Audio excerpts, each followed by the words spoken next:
নমস্কার বন্ধুরা, আপনারা দেখছেন বং সিরিজ। যে জায়গাটায় আপনাদের সঙ্গে এখন এবং যে মানুষের সঙ্গে কথা হবে দুটোই খুব স্পেশাল। ব্যক্তিগত স্তর থেকে আমার দাদা রিজুদা, এবং ব্যক্তিগতভাবে একইভাবে জায়গাটা নন্দনের পিছনে যে জায়গাটায় আমি আছি, কথা বলছি, দেখতেই পারছেন জায়গাটা। আজকের এই মনোমুগ্ধকর পরিবেশে রিজুদার সঙ্গে একটু আলাপচারিতায় আমরা আসবো, কথা বলে নেব। রিসেন্টলি মুক্তি পাওয়া একটি বাংলা শর্ট ফিল্ম, তার ওয়েব সিরিজ বলতে পারি। আচ্ছা, 3টে পার্টে আমরা দেখতে পারছি। নাম তবু মনে রেখো।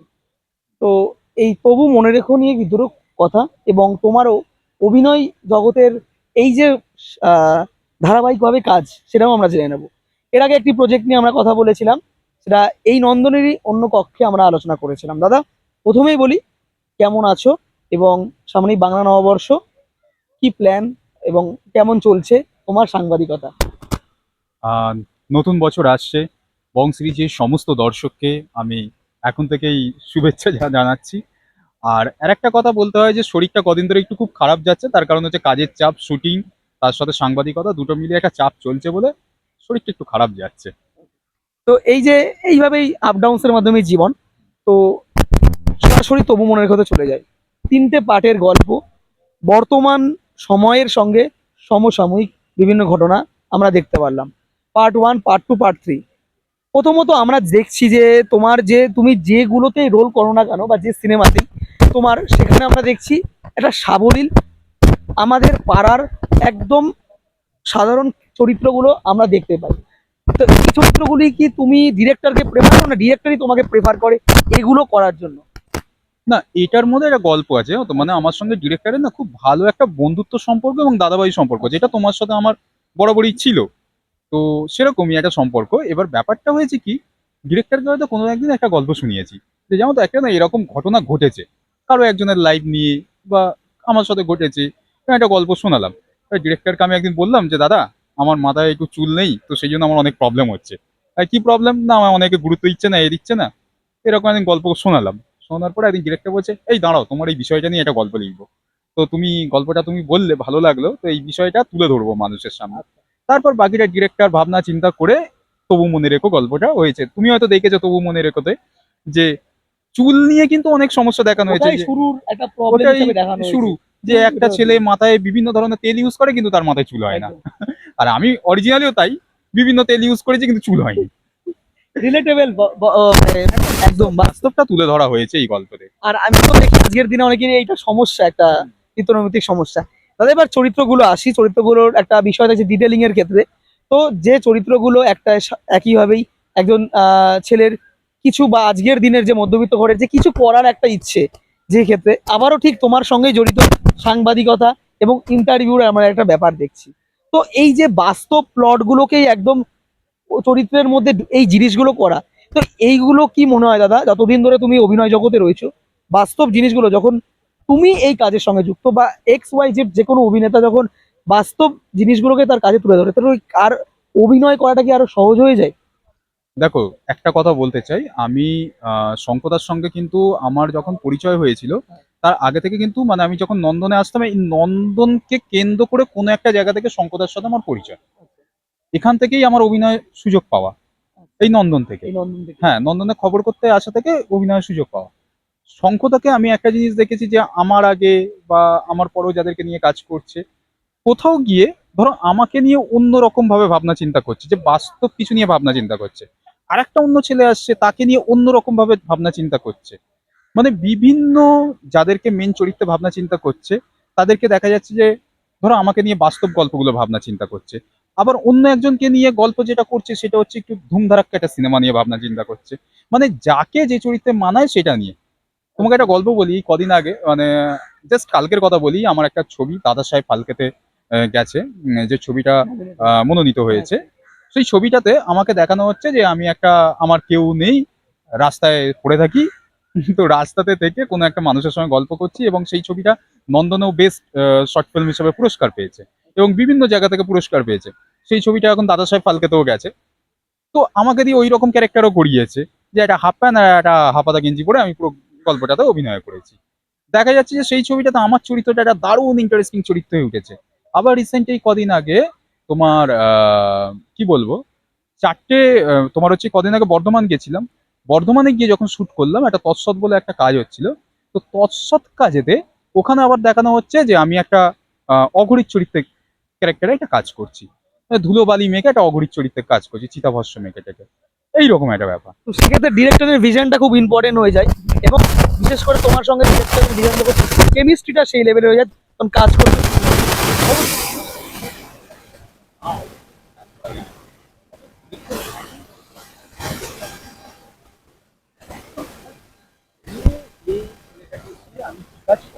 সেটা তো শঙ্কদাকে আমরা দেখি স্ক্রিনে এসে অভিনয় করা। তো শঙ্কদার এই বিষয়টা তোমার কেমন লাগে ব্যক্তিগতভাবে, মানে তার সঙ্গেও তুমি স্ক্রিন শেয়ার করতে পারছো আর তেমন তার ডাইরেকশনটাও পাচ্ছ তুমি। শঙ্কদা যে চরিত্রগুলো করছে দেখা যাচ্ছে যে গল্পটার মধ্যে কোনো না কোনো একটা মেন চরিত্রে থাকছে, মানে একটা ধরো পুরো গল্প, এবার গল্পটার মধ্যে শেষ অংশ হয়তো শঙ্কদা রয়েছে, শঙ্কদাকে দিয়ে হয়তো শেষ হচ্ছে। শঙ্কদা হয়তো ওখানে একটা এমন একটা লাইন বলছে যেরকম আমরা রাজ চক্রবর্তীর ছবিতে দেখতাম যে চালিয়ে যাও, একদম। এখানেও শঙ্কদা সেরকম। মানে ফিনিশার বলতে পারবে একদম, হ্যাঁ, একদম মানে কোনো না গল্পের মধ্যে কোনো না কোনো জায়গাতে ঠিক রয়েছে, গুরুত্বপূর্ণ রোল গুরুত্বপূর্ণ রোলে রয়েছে।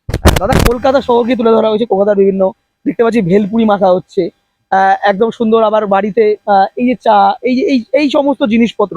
তো এখানে ব্যক্তিগতভাবে এখানে আমরা বেশ কিছু ক্যারেক্টার দেখলাম, মিতালি দিকে দেখেছি, সোমাদিকে দেখেছি, সোমাদি ক্যারেক্টারের নাম অন্য দেওয়া হয়েছে। তো বিষয়গুলোর ক্ষেত্রে এখানে দুজন মেয়ের আলাদা আলাদা ভাবে একজন এন্ট্রি গোড়ার জীবনে এসেছে। তো এই গোড়া ক্যারেক্টারটা যেটা বলেছে যে নামের সঙ্গে তার কিন্তু অবয়বের কোনো মিল নেই। না, তো এই যে গোড়া ক্যারেক্টারের সঙ্গে তার যে বিষয়টা, তো নামের সঙ্গে কি চরিত্রের কোনো কি সম্পর্ক রেখে করা হয়েছে, না নিছকই একটা নাম? গোড়াটা যখন প্রথম আগে এই গল্পটা তবু মনে রেখো হওয়ার আগে এই গল্পটার নাম ছিল গোড়া। ফার্স্ট আগে এটা গোড়া নামে গোড়া। গল্পটা শুট হয়েছিল। ওকে। পরে যখন আমাদের এডিট হয়ে যায়, সবকিছু হয়ে যায়, তখন এটা পরে নাম রাখা হয় তবু মনে রেখো। আচ্ছা। যখন আমার কাছে শঙ্কদা যখন স্ক্রিপ্টটা শোনায়, শঙ্কদাকে স্ক্রিপ্টটা শোনার পর আমি যখন নিজে যখন স্ক্রিপ্টটা পড়ি, আমি শঙ্কদাকে বলেছিলাম যে দাদা কি জমছে না, এই ছবিটা চলবে তো ভাই, আর আমি আছি তো। তো প্রথম যখন আমরা যখন স্ক্রিপ্টটা যখন শুনলাম, আমার অতটা জমলো না, ভালো লাগেনি। তারপর যখন ওটা ডিরেকশন করলো তখন আবার একটু অন্যরকম দেখলাম। যখন টোটাল যখন ফুটেজটা যখন বেরোলো, মানে তবু মনে রেখো পুরো গল্পটা যখন বেরোলো দর্শকের কাছে যখন এলো, তখন দেখলাম ও বাবা, আমি যা ভেবেছি তার চেয়ে অন্য কিছু হয়ে গেছে, আরো খুব ইন্টারেস্টিং গল্প হয়ে গেছে। মানে তখন একদম অন্যরকম ভাবে ভাবনা চিন্তা করা হয়েছে। এবং আমি সত্যি কথা বলছি, আমি এতদিন যে কাজ করেছি, 2011 সাল থেকে যখন থেকে কাজ করছি, তখন থেকে দেখছি যে আমি একটা ভালো ডিরেক্টরের সন্ধান চাইছিলাম। এখন এসে মানে একটা বলে না সময়, সেই সময়। সময়টা এখন পাওয়া গেল যে একটা ভালো ডিরেক্টরের হাতে পড়লাম। মানে যেটা আমরা বড় বড় সিরিজ দেখি, যে সমস্ত সিরিজে ভালো ডিরেক্টরদেরকে মানে যেভাবে কাজ করা হয়, এখন আমার মনে হয় যে যে হ্যাঁ, একটা সঠিক জায়গাতে আমি সঠিক ডিরেক্টরের কাছে এসে পড়লাম। বিষয়গুলো যে তবু মনে রেখো, তো এখানে চরিত্রগুলো দ্বারা আজকের যে বর্তমান সমাজ এগুলোর সঙ্গে কোনোভাবে একটা রিলেটেবল, তারাও রিলেট করতে পারবে। তো তোমার ডিরেক্টর শঙ্করদা যখন জিনিসগুলো তোমাকে বোঝাচ্ছিল, সেক্ষেত্রে একটা স্ক্রিপ্ট এদিক ওদিক বা এডিট বা কিছু ওদিক ওদিক হলেও হতে পারে, একজন মেন রোল যে করছে তারও একটা পছন্দ অপছন্দের বিষয় রয়েছে। তো সেক্ষেত্রে কি তোমার এই প্রজেক্টের ক্ষেত্রে কিছু কি বলতে হচ্ছে শঙ্করদাকে যে দাদা যদি এটা এরকম হতো, এরকম হলে এটা ভালো হতো? দেখো, আমি যখন প্রথম হয়তো তোমারই জন্য যখন শঙ্কদার সঙ্গে যখন করলাম, তার আগেও শঙ্কদার সাথে কাজ হয়েছিল, একটা ছোট রোলে কাজ করেছিলাম, কিন্তু খুব গুরুত্বপূর্ণ একটা নেতার চরিত্রে দিয়েছিল। কিন্তু তারপর হয়তো তোমারই জন্য থেকে যখন আমাকে লিড নিয়ে যখন ভাবনা চিন্তা করলো, আমাকে শুধু শঙ্কদা একটা কথা বলেছিল যে তুমি কোনোদিন না তোমাকে নিয়ে ভাববে না, ভাবার জন্য আমি আছি। তো আমি না ওটাই, মানে আমি কোনোদিন প্রশ্ন করতাম না যে শঙ্কদা কি হবে, শঙ্কদা আমি ঠিকঠাক জায়গাটা করতে পারবো তো। কারণ আমি জানি যে মানুষটার উপর আমি দায়িত্ব দিয়ে দিয়েছি, উনি ঠিক চোখ বুঝে আমায় ঠিক জায়গাটা দেবেন। মানে আমি শুধু ওনার হাতে সব ছেড়ে দিই। আমি এখনো অব্দি আজও অব্দি আমি জিজ্ঞাসা করি না শঙ্কদাকে, শঙ্কদা এই গল্পটা হলো, এই গল্পটা এরপরে কি করা যাবে। আমি কোনোদিন প্ল্যান দিও না, কিছু করি না, কারণ জানি ওই মানুষটা আমার থেকে ওনার ভাবনা চিন্তা অনেক বেশি। কারণ যখন ফুটেজটা যখন বার করে টোটাল জিনিসটা, মানে একটা, মানে আমরা একটা কাজ করলাম, আমরা হলাম সবজি, আর একজন হলো সবজিকে কাটলো, তারপর যখন তরকারি যখন তৈরি হয়ে বেরোলো, তো তরকারিটা অন্যরকম হয়ে গেল। একদম। সেটাই হচ্ছে ব্যাপার, পুরো প্রজেক্টটা অন্যরকম হয়ে বেরোয়। তো এটা হচ্ছে একটা বড় ঘটনা। আমি ওই যে শঙ্কদার ওপর সব কিছু দায়িত্ব ছেড়ে দিই। আমি জানি যে উনি যা করবেন করবেন, কারণ আমার সেই বিশ্বাসটা রয়েছে। একদম ডিরেক্টরের প্রচুর কথা। দাদা অভিনয় তুমি 2011 সাল থেকে তুমি করছো বললেই, সেক্ষেত্রে না অনেক অভিনয় মানে তোমার জীবনেও সেই ক্যারেক্টারগুলো এসেছে, যেগুলো আমরা দেখছি। এই যে ক্যারেক্টারগুলোর যত ইমপ্রুভ, যত সময়ের সঙ্গে সঙ্গে ইমপ্রুভ, তো আজকের যারা নতুন, যারা অভিনয় জগতে আসছে বা আসার চেষ্টা করছে, তাদের কোন জিনিসটা মাথায় রাখা উচিত দাদা? তাদের অভিনয়গুলোকে মানে নিখুঁতে নিখুঁতে পৌঁছাতে পারে না কেউ, কিন্তু চেষ্টা করবে নিখুঁতের কাছে পৌঁছানোর। কি টিপস বলবো না, কিন্তু পরামর্শ বা কি, তুমি যেহেতু অভিনয় করেছো, সেই জায়গাটা থেকে তুমি কি বলতে চাও, সেই জায়গা থেকে, বা তুমিও তোমার বলবে যে নিজের অভিনয় সত্তাটাকে কিভাবে পরিবর্তন করেছো, তার জন্য এই নন্দন 3-তে তোমার জন্য ক্র্যাপ করছে, স্ট্যান্ডিং ওভেশন হচ্ছে, তো এইটা তুমি কিভাবে দেখছো?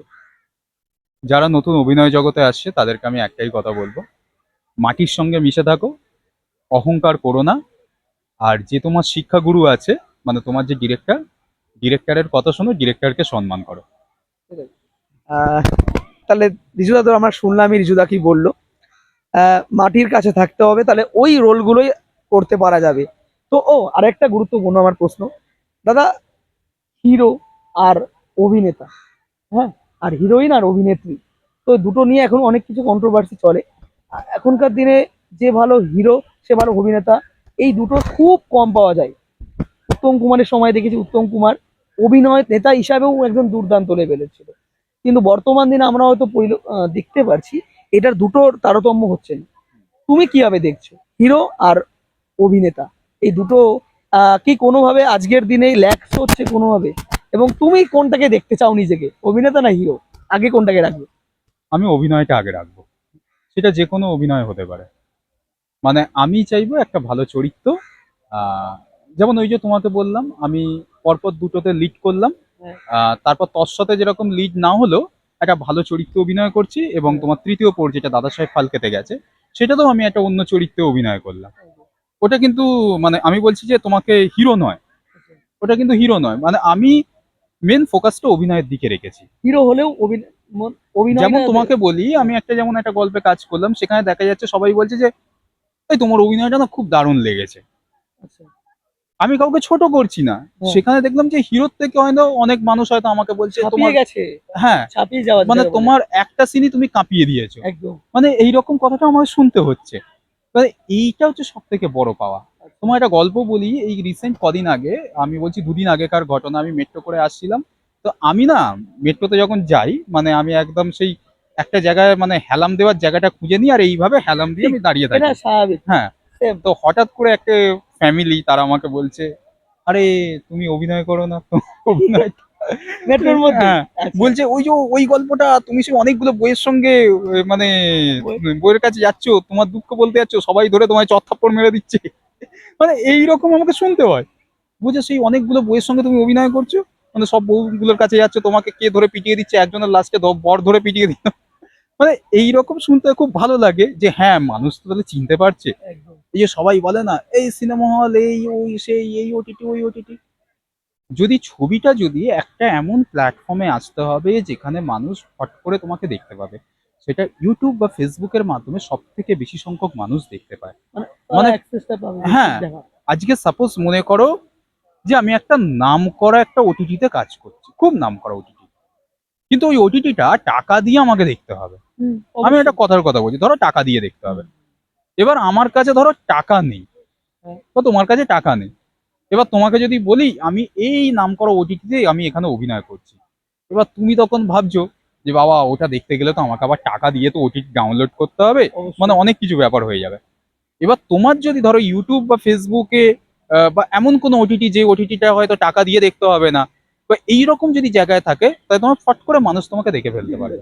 কিন্তু হ্যাঁ, একটা জিনিস আমি বলবো, কাজের প্রতি একটা গুরুত্ব কিন্তু তোমায় দিতে হবে।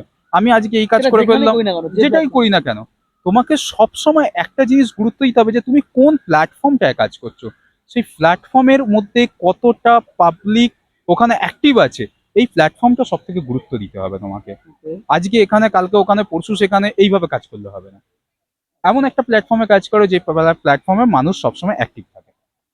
আর এটাও বোঝানো হয়েছে হুম, আহ, তোমার মুভিতে, যে মানে ওয়েব সিরিজে, যে তোমরা ইন্টারভিউটা তাদের সঙ্গে করবে যেখানে বেশি পরিমাণে ওই মানুষের পাওয়া যায় অ্যাক্সেসটা, সেইভাবেই দেখানো হয়েছে। ইন্টারভিউটা তাদের সঙ্গে প্ল্যানটা হয়েছিল, পার্কে যারা যারা বসবে তাদের তাদের হ্যাঁ সঙ্গে। হ্যাঁ। তো সেটাই।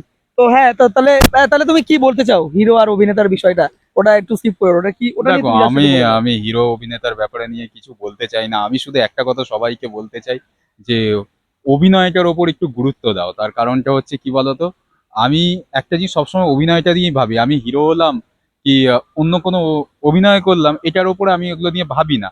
তার কারণ আমি সবসময় অভিনয়টা ভাবি যে আমার কাছে একটা ছোট রোলও যেন ভালো করে যেন ফাটিয়ে দিয়ে যেন বেরিয়ে আসতে পারি, এটাই আমি সবসময় ভাবি। তুমি জানো আমি নন্দনে আমার একটা ছবি চলেছিল শঙ্কদার, যখন আমি শঙ্কদার সঙ্গে প্রথম পরিচয় তখন নন্দনে একটা ছবি চলেছিল।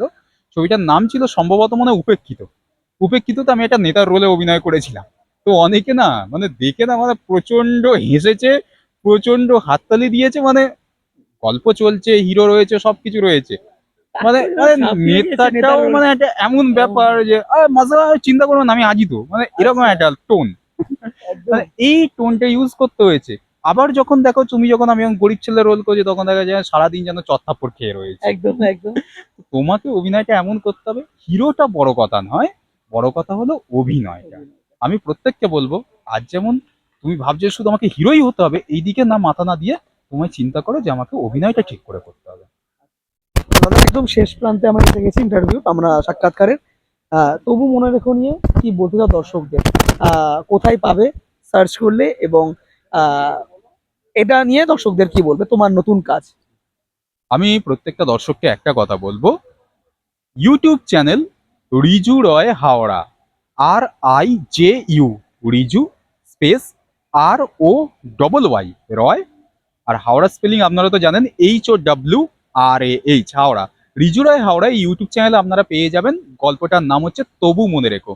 3টে এপিসোড আছে, ছোট ছোট এপিসোড, খুব বেশি টাইম লাগবে না, আপনাদের কথা মাথায় রেখে ছোট করা হয়েছে প্রত্যেকটা এপিসোডকে।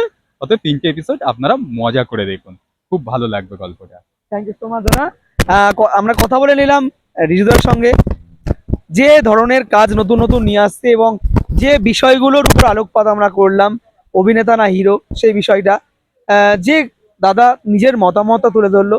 তো আপনারা যারা ওই পার থেকে দেখছেন এই ইন্টারভিউটা, আশা করি আপনারা বুঝবেন। এবং তবু মনে রেখোর মতো, যেখানে প্রতিটা চরিত্র গুরুত্বপূর্ণ, প্রতিটা চরিত্র যেখানে কথা বলে, যেখানে একটা সেকেন্ডও স্কিপ করা যাবে না, স্কিপ করলেই যেখানে গল্পটা আমরা হয়তো বুঝতেই পারবো না।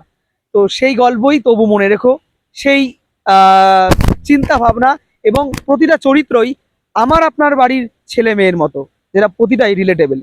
তো ডিরেক্টর শঙ্কদীপ চক্রবর্তী পরিচালিত, এবং জিরো বাজেট প্রোডাকশনের একদম।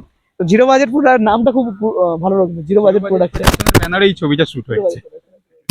তো জিরো বাজেট প্রোডাকশন অনেক বাজেট করবে, আশা করি আয় করবে রিজুদার দৌলতে। তো সেটাই আমরা কামনা করি। ভালো থাকবেন, সুস্থ থাকবেন, এবং তবু মনে রেখো দেখতে থাকবেন, দেখবেন, শেয়ার করবেন, এবং ভালো ভালো অভিনেতাকে আপনারা নির্বাচন করুন কাজের মাধ্যমে কেমন কাজ করছে। তো এখানেই রইলো এই আবেদন, মানে সাক্ষাৎকার। আবার সঙ্গে দেখা হবে রিজুদার সঙ্গে, এবং রিজুদা বং সিরিজে আবারও আসবে। নমস্কার, ভালো থাকবেন। আমি একটাই কথা বলতে চাই, বং সিরিজ অবশ্যই দেখবেন, খুব ভালো, আমার প্রিয় একটা channel Bong series. Thank you so much.